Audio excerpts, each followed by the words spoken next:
დღეს 3 ივნისია, ბატონებო. 2003 წლის 3 ივნისს ამ შენობის წინ გაერთიანებული ოპოზიცია სწორედაც რომ პოლიტიკური კონსენსუსისათვის საარჩევნო ადმინისტრაციაში ერთად იბრძოდა. ეს გახლავთ ის ფოტო, როდესაც პარლამენტის წინ დაიძრა ოპოზიცია ხელი-ხელ ჩაჭიდებული კანცელარიისაკენ. თარიღი შესაძლოა შემთხვევით დაემთხვა, თუმცა ფოტო, რომელზეც ეს კადრებია ასახული, ოპოზიციამ სხდომაზე უკვე შეგნებულად მოიტანა. თუ ჩვენოთ ყველას ჩვენი ერთიანობა 2 წლის წინ 3 ივნისს სწორედ საარჩევნო ადმინისტრაციის ფორმირების გამო ხელისუფლების წინააღმდეგ მაშინდელმა გაერთიანებულმა ოპოზიციამ პირველი დიდი აქცია მოაწყო. დავა იმ დროსაც საარჩევნო ადმინისტრაციას ეხებოდა. ხელისუფლებას აფრთხილებდა და მთავრობის მიერ დაკომპლექტებულ ცესკოს უნდობლობას უცხადებდა. თუმცა თუ კი მაშინ კომისიის შედგენას პარტიული პარიტეტით ითხოვდნენ, ახლა უკვე შეცვლილი კანონის მიხედვით ადმინისტრაციაში მხოლოდ უპარტიოები და პროფესიონალები უნდა იყვნენ. მაშინდელი ოპოზიციონერები დღეს ხელისუფლებაში არიან, თუმცა იგივე სიმეორებენ, რასაც ძველი მთავრობა. ოპოზიციის მცდელობისა და მზადების მიუხედავად გამარჯვება უმრავლესობას დარჩა. ისინი ჯერ საპარლამენტო ხრიკებს ვერ ფლობენ. არადა 2 წლის წინ ოპოზიციამ პირველი მოსმენით ცნობილი ბეიკერის ფორმულის გატანაც მოახერხა. მაშინ როცა დარბაზში საკმაოდ გამოცდილი თემატური უმრავლესობა იჯდა. არადა სულ მცირე დათქმულ 9 საათამდე დროის გაჭიმვა იყო საჭირო და კენჭისყრა არ შედგებოდა. თუმცა შეთანხმებულები მხოლოდ კითხვების დასმის რიგითობაზე იყვნენ. ამიტომაც ხდომის დროს 2 ოპოზიციური მეორე და მეხუთე მიკროფონი აქტიურობდა. წარდგენილ კანდიდატებსაც ერთი და იგივე კითხვები ესმოდათ. კანონის იმ მუხლებთან დაკავშირებით, რომელიც ამავე პარლამენტის დაწერილია და რომლის მიხედვითაც ცესკოში მხოლოდ საარჩევნო პროფესიული გამოცდილებისა და უპირობოდ უპარტიოები უნდა ყოფილიყვნენ. ჩემი კითხვა იქნება ძალიან მოკლე და ალბათ ტიპიური, მსგავსი ხასიათის კითხვები აქ დაისვა. თუ შეიძლება თქვენს ბიოგრაფიაში არ არის ეს მითითებული და კონკრეტულად რა გამოცდილება გაქვთ საარჩევნო ადმინისტრაციაში მუშაობისა? ყოფილ ხარ თუ არა რომელიმე პოლიტიკური პარტიის, კერძოდ ხედელობაში მაქვს ნაციონალური მოძრაობის წევრი. ცესკოს წევრობასა და თავმჯდომარეობაზე კონკურსი რამდენიმე კვირის წინ გამოცხადდა. კომისიას პრეზიდენტის ადმინისტრაციის ხელმძღვანელი გიგი უგულავა უძღვებოდა. მონაწილეობა 500-ზე მეტმა ადამიანმა მიიღო.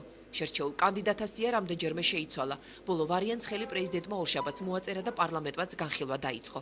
12-ვე მათგანზე ოპოზიციას დაზუსტებული და დაუზუსტებელი ინფორმაცია, ეჭვები და ვარაუდები ჰქონდა. კომისიის თავმჯდომარე გია ქავთარაძე იუსტიციის საბჭოს ყოფილი მდივანი და ნუღაიდელი დამენია ვაშალომიძე ქავთარაძის საკონსულტაციო კომპანიის დამფუძნებელია. მის პროფესიონალიზმში ეჭვი არავის შეუტანია. კომპანიის დასახელების მოსმენის შემდეგ კი ოპოზიციისთვის ცხადი გახდა კანდიდატურის წარმომავლობა და მხოლოდ ფაქტის დადასტურება მოითხოვა. ბატონი გია იყო დამფუძნებელი პირდაპირ კომპანია ქავთარაძე და პარტნიორები თუ თავდაპირველად ეს კომპანია იყო ნუღაიდელი ქავთარაძე დამენია და ასე შემდეგ. საკონსულტაციო ფირმა რომლის დამფუძნებელიც მე გახლავართ შეიქმნა 2002 წლის სექტემბერში და მისი თავდაპირველი სახელწოდება იყო დამენია ვარშალომიძე ნუღაიდელი და ქავთარაძე. კომისიის წევრთა შორის ხდება სამეგრელო ზემო სვანეთის პრეზიდენტის რწმუნებულის მოადგილე ბეჟან ფაჟავა, რომელიც თავიდანვე გიგი უგულავას კადრად და ნაციონალური მოძრაობის აქტივისტად მიიჩნევა. კენჭისყრის შემდეგ ის რჩეულებში ხდება. თუ საიდუმლო არ არის 2004 წლის ნოემბერში თქვენი კანდიდატურა ვინ წარადგინა, ანუ ვინ იყო ინიციატორი იმისა, რომ თქვენ გამხდარიყავით რწმუნებულის მოადგილე? პრეზიდენტის სახელმწიფო რწმუნებულად დაინიშნა ბატონი გიგი უგულავა, ბატონმა გიგიმ შემომთავაზა ეს თანამდებობა. პარტიული ნიშნით ბრალდებებს ნაზი ტყებუჩავაც ისმეს. კანდიდატი, რომელიც 28 მარტის არჩევნებში უბრის თავმჯდომარე იყო, პარტიულობას უარყოფს, მაგრამ მასთან სიახლოვეს ვერა. პირადი ნაცნობობის და ნაცნობობის საფუძველზე ძირითადად ვიყავი ნაციონალური მოძრაობიდან, მაგრამ მე არ ვიყავი პარტიული და არც ავარ დღეს. ამ კითხვა-პასუხს და პარტიის სახელის უდიერად ხსენებას უმრავლესობის ლიდერის რეაქცია მოსდევს. მას ყოფილი თანამებრძოლისათვის ყაზბეგის ვისი გორისას თანამედროვე ინტერპრეტაციით შესრულება შეხსენება უწევს. სანამ ეს პროცესი აქ რაღაც აღვირახსნილობამდე მივა, მე მინდა გავაფრთხილო გავახსენო ძირითად შეკითხვის დამსმელებს. უკაცრავად ბატონებო, თქვენ სად ეწერეთ პარლამენტში რომ მოხდით, ვის სიაში? ვისი დროშით იყავით ესეთი ამაყები და რა პარტიით მოხვედით? კიდევ ერთი წევრი, რომელიც ოპოზიციის ინტერესს იწვევს, ავთენდილ ბეროშვილია. მას სამუშაო ადგილის გრაფაში საინფორმაციო სამისამართო სამმართველო უწერია, ანუ ადგილი, სადაც არჩევნების დროს ეგრეთ წოდებული გაბერილი სიები შედგა. ის დღეს იუსტიციის სამინისტროს წარმოადგენს და ოპონენტები კემულარიას კადრად მიიჩნევენ, თუმცა ბეროშვილი კენჭისყრას ვერ უძლებს. ევალებოდა საარჩევნო სიების შედგენა 2003 წლის არჩევნებისათვის.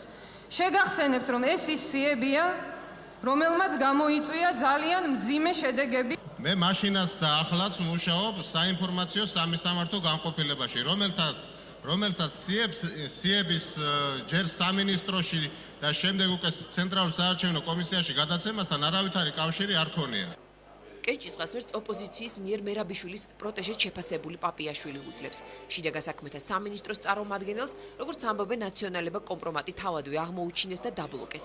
თუმცა კომისიაში პოლიციის წარმომადგენელი ეჭვს მხოლოდ დაბალი ხარისხის დემოკრატიის ქვეყნებში იწვევს, სადაც დემოკრატია ტრადიციაა, ხელისუფლება და პოლიცია არჩევნებს თავად ატარებს.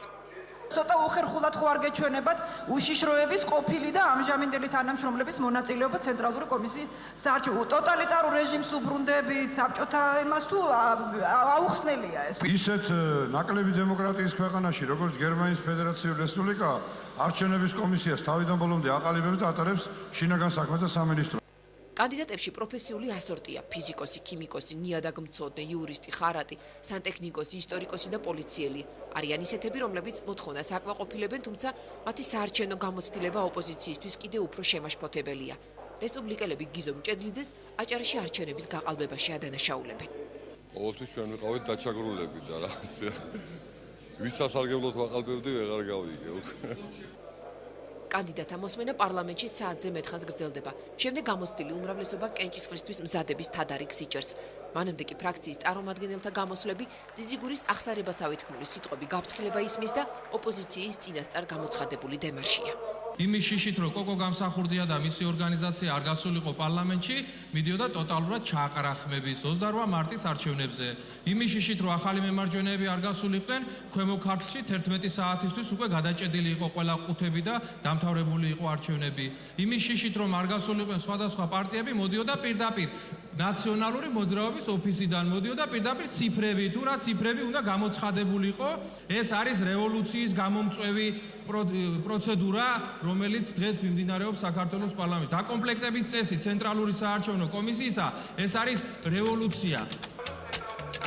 სანახაობა გრძელდება და უმრავლესობა შპარგალკობანადან პაროლობანაზე გადადის. ფეხზე მდგარი ნადირაძე მომხრეს ნიშნავს. დამჯდარი ნადირაძე წინააღმდეგს. შესაბამისად, ტაბლოზე კანდიდატურები ან ვარდებიან, ან სათანადო ხმებს აგროვებენ.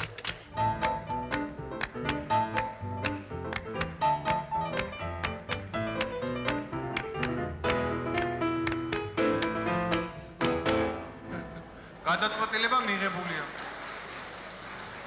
11 მოძრაობა, 7 გასული კანდიდატი და 4 ჩავარდნილი. ამ პაროლებს მოგვიანებით ოპოზიცია ჩიფრავს. დავტოვეთ საპარლამენტო სხდომა, იმიტომ რომ ჩვენ არ გვინდა მიგვეღო ისეთი გადაწყვეტილება, რომელიც წლებოდა ქალბატონი მაიას ადგომა დაჯდომით. დამტკიცებულთა ვინაობას ოპოზიციის ჩამონათვლიც ემთხვევა, რომელიც რამდენიმე დღის წინ დაიწერა და კონვერტში ჩაიდო. ცნობილება მხოლოდ ერთ კანდიდატურაშია.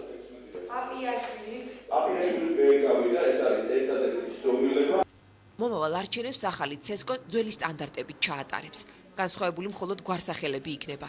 თუ ადრე კომისია სხვადასხვა პარტიების წარმომადგენლებით კომპლექტებოდა, ახლა მხოლოდ ერთი იქნება. საარჩევნო ხელობასაც ბევრი პირველად ეზიარება, თუმცა მეორენი დააოსტატებენ. ოპოზიციას ძველისგან განსხვავებით კვოტა საერთოდ არ ექნება, თუმცა გაიზრდება უნდობლობა იმ ადამიანების მიმართ, ვინც ქვეყნის ბედი უნდა გადაწყვიტოს. ღმერთმა უკრას ყველაფერი ისე დარჩეს, როგორც 2 წლის წინ იყო.